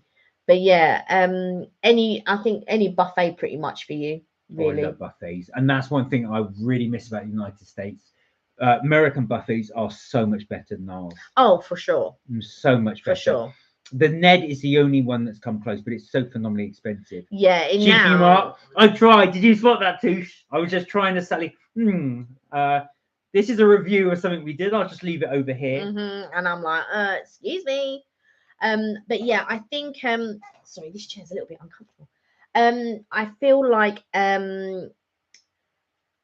yeah, the Ned unfortunately has gotten ridiculously expensive. It's still not as good as the American. It's good buffet, but it's still not as good as the American. No, the American ones have just got way more choice, and also the Ned is £90, which is $110. Yeah. So it's very expensive as well. Per person. Per person. Yeah, $110 per person. So it is very, very pricey. Yeah, in Vegas they've got the Sterling buffet, and that's 110, and they've got filet mignon on their thing. There's no filet mignon on the Ned, I'll tell you that. Although there is unlimited lobster. There is that. There is unlimited lobster and unlimited oysters, but on the Sterling buffet in Vegas, I think you get unlimited filet mignon, and they do the crab's legs, and they do the shrimp, and they do all of that type of stuff. Those crab's legs are ginormous. They're really, really long, but they're really difficult to get the meat out. They give you this like long little skewer to get it out, and on there. They give you the nutcrackers. You can't be bothered with them. No, anything you have to work for. Like, I feel like when I sit down, I want to enjoy my meal. I don't want to peel this, take that off. I don't want to undo this. I need a bit. Oh, that's interesting. So Richard said Vegas buffets are actually not typical in the States. Yeah. Oh, see, now, because obviously me being a Brit, that's when I go to Vegas and we go to a buffet. I'm assuming that all your buffets are like that. No, because when we went to New York, there was no buffets. No, there weren't any buffets in New York at all. But I just put that down to it being a city. No, there was no buffets. I think you can go I think in different states there are buffets, but they're not as frequent, or they're not as many as you would get if you go to Vegas or if you go to Florida. What's your favorite part of a roast dinner, says Touche? Do you know, me being boring, I'm afraid, because I'm a pescatarian, is for me, it's all the vegetables. But it's not just one specific element. I don't know if you find this, Touche, but with a roast dinner, it's all the elements combined make it. So when you get your fork, you go into this vegetable, this vegetable, this vegetable, this vegetable, this vegetable, and then you eat. And it's that combination of flavors. Yeah, but for me, I would have to probably say if the roast potatoes are on point, and when I mean on point, I mean they've got like, don't get me wrong, I don't mind brown roast potatoes. That's fine. Keegan's got to go. Bye, Keegan. Bye, Keegan. But I really like it when it's just a bit darker, like, so you get like quite dark bits on the, and they're falling apart. Yeah. Oh, when I get back to the table, I'm thinking, that's Kelly's bits. So it's gonna be good. But even when I bake them, and I do honey roast potatoes, I like to over bake them a little bit. But my mum, she's very much, she doesn't like things over baked. So I have to be very careful if I'm doing something and my mum's coming round, because she like she doesn't like anything that's black. Like we'll have mixed carrots, like the purple carrots and things like that. If it looks black, my mum's not eating it. If it's slightly charred. Yeah, the purple carrots, when you cook them or you roast them or whatever, they are almost black. They look black. But in her head, she probably thinks it's burnt or whatever. She can't eat anything that's like too dark, black, overcooked, anything like that. But with carrots, though, do try that with you're boiled. The secret I've always found to carrots is don't put them in a lot of water. Just put them just so they're over the top. And as you boil them, add in butter and honey. So you've got a very small amount of water in there, just covering them and just cooking them. That really gives them the shine.